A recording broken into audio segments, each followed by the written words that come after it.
गर्मियों के सीज़न में बहुत ही कॉमन समस्या होती है लू लगना, जिन्हें हम सन स्ट्रोक या हीट स्ट्रोक के नाम से भी जानते हैं और इसकी वजह से हमें काफ़ी सारी कठिनाइयों का सामना करना पड़ता है। तो नमस्ते दोस्तों, स्वागत करता हूं आपको अपने यूट्यूब चैनल मेडिकल नॉलेज में। दोस्तों, आज के इस वीडियो में हम लोग जानेंगे लू के बारे में, यानी किसी व्यक्ति को लू लग जाती है, क्या क्या साइन एंड सिम्टम्स देखने को मिलते हैं, क्या क्या इसका कारण होता है और घरेलू उपचार में क्या क्या इलाज दिया जाता है, इसके अलावा इसकी क्या प्रिकॉशंस होती है, इसके अलावा हॉस्पिटल्स में डॉक्टर द्वारा क्या ट्रीटमेंट दी जाती है, इन सभी के बारे में बिल्कुल आसान भाषा में बताने वाला हूं। तो वीडियो में शुरू से अंत तक बने रहिएगा, सभी के बारे में एक एक करके बताएंगे। तो चलिए दोस्तों, हम अपने वीडियो की तरफ चलते हैं। तो सबसे पहले हम बात कर लेते हैं लू के कारण के बारे में, यानी लू लगने के कारण के बारे में बात कर लेते हैं। देखिए, जो हमारी बॉडी की नॉर्मल टेम्परेचर होती है 37 डिग्री सेल्सियस होती है, लेकिन गर्मियों में क्या होता है कि हमारी जो वातावरण होती है उसका टेम्परेचर बहुत ज़्यादा बढ़ जाता है, यानी 40 डिग्री सेल्सियस तथा 50 डिग्री सेल्सियस तक बढ़ जाता है।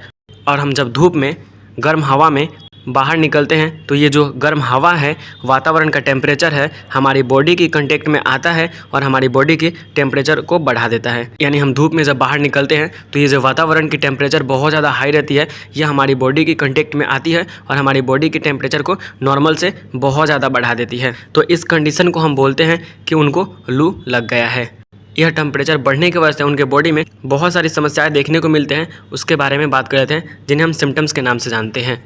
पहला जो इसका सिम्टम है हेडेक, यानी सर में काफ़ी ज़्यादा दर्द होगा। इसके अलावा हाई टेम्परेचर, जो बॉडी की टेम्परेचर होगी नॉर्मल से बहुत ज़्यादा हो जाती है। इसके अलावा नोजिया वोमिटिंग, यानी जी घबराता है, उल्टी होती है। इसके अलावा वीकनेस, कमज़ोरी लगने लगती है, हाथ पैर काम नहीं करता है, थक्का थक्का महसूस होने लगता है। इसके अलावा रेड स्किन, और कभी कभी स्किन जो होती है रेड हो जाती है लू लगने के वजह से। इसके अलावा सीजर, और देखा गया है कि कभी कभी पेशेंट को सीजर आने लगता है। इसके अलावा पेशेंट कभी कभी बेहोश भी हो जाता है। इसके अलावा इंक्रीज हार्ट रेट, पेशेंट का जो हार्ट रेट होता है इंक्रीज़ हो जाता है। तो यही सब सिम्टम्स देखने को मिलते हैं। इसके अलावा अब हम बात करेंगे इसके ट्रीटमेंट के बारे में। सबसे पहले हम ट्रीटमेंट में बात करेंगे, इसकी घरेलू जो ट्रीटमेंट होती है उसके बारे में बात करेंगे कि घरेलू ट्रीटमेंट में क्या क्या दे सकते हैं। तो घरेलू ट्रीटमेंट में सबसे पहले पेशेंट को पुदीना और नींबू का रस का जूस बना के दिया जाता है। यानी जो पुदीना होता है, पुदीना को मिक्सी में मिलाकर जूस बनाया जाता है। इसके अलावा उसमें नींबू को निचोड़ दिया जाता है। इसको जूस बना के पेशेंट को सुबह, दोपहर, शाम दे सकता है। इससे क्या होता है कि पेशेंट का जो बॉडी का टेम्परेचर बहुत ज़्यादा हुआ है, यह उसको कम करने का काम करती है। कच्ची आम जो होती है, कच्ची आम के जूस बना के दे सकते हैं, यह बहुत ज़्यादा फ़ायदा करती है। इसके अलावा छाछ दे सकते हैं, छाछ में मीठा छाछ भी दे सकते हैं, इसके अलावा नमक डाल के भी दे सकते हैं, दोनों में से कोई भी दे सकते हैं। इसके अलावा हम बात करेंगे, जब आप इस कंडीशन में हॉस्पिटल्स में जाते हैं तो डॉक्टर द्वारा क्या क्या ट्रीटमेंट दी जाती है उसके बारे में बात कर लेते हैं। तो सबसे पहले व्यक्ति को ठंडी जगह पर रखा जाता है।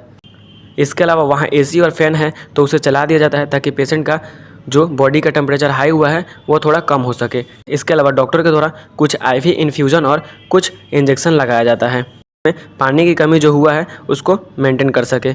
इसके अलावा कुछ इंजेक्शन भी लगाया जाता है। तो सबसे पहले बात करें तो इन्फ्यूज़न में क्या लगाया जाता है।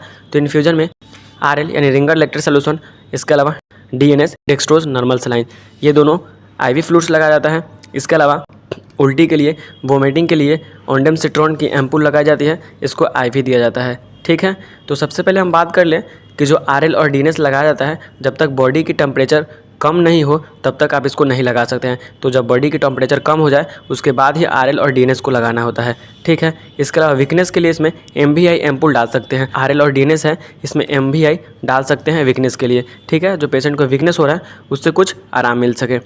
इसके अलावा जो पेशेंट को सीजर आने लगता है उनको रोकने के लिए डॉक्टर द्वारा बेंजोडाइजेपिन क्लास के कुछ इंजेक्शन लगाया जाता है। उन्हें हम नहीं जानेंगे क्योंकि वह इंजेक्शन एक नारकोटिक क्लास की मेडिसिन होती है जिन्हें एक्सपर्ट डॉक्टर द्वारा दिया जाता है, तो उसके बारे में हम बात नहीं करेंगे। इस समय आप एक विशेष बात याद रखें कि इसमें कुछ दवाइयाँ नहीं दी जाती है, जैसे कि PCM, पैरासीटामोल नहीं दी जाती है, क्योंकि पेशेंट का जो बॉडी का टेम्परेचर है वह सन स्ट्रोक के कॉन्टेक्ट में आने की वजह से हाई हुआ है या फीवर की वजह से नहीं हुआ है, तो इसमें पैरासीटामोल टैबलेट नहीं दिया जाता है। इसके अलावा NSAID ग्रुप की कोई मेडिसिन नहीं दी जाती है। इसके अलावा इसके प्रिवेंशन के बारे में बात करें, यानी रोकथाम के बारे में कि लू लगने से कैसे बच सकते हैं, तो खाली पेट कभी बाहर ना जाएं और खाना खाने के बाद ही बाहर जाएं। इसके अलावा पानी ज़्यादा से ज़्यादा पिए ताकि आपकी बॉडी डिहाइड्रेट ना हो, पानी की मात्रा बनी रहे शरीर में। इसके अलावा जब भी आप बाहर जाएँ, धूप में जाएँ तो अपने बॉडी को कवर करके जाएँ, कैप लगा के जाएँ, सनग्लासेस लगा के जाएँ, फुल कपड़ा पहन कर जाएँ, ठीक है। इसके अलावा और आप अपने डाइट में लाइव फूड आइटम्स ले सकते हैं, जैसे कच्ची सब्जियां हो गया, फल वगैरह का जूस ले सकते हैं, ठीक है। तो जितना भी आपको जो ट्रीटमेंट बताए हैं उसको खुद से उपयोग नहीं करना है बिना डॉक्टर के सलाह के अनुसार, ठीक है दोस्तों। वीडियो अगर आपको अच्छा लगा होगा तो आप हमारे चैनल को सब्सक्राइब जरूर कीजिएगा। धन्यवाद। हम आपसे मिलते हैं नेक्स्ट वीडियो में, तब तक के लिए बाय, टेक केयर, जय हिंद।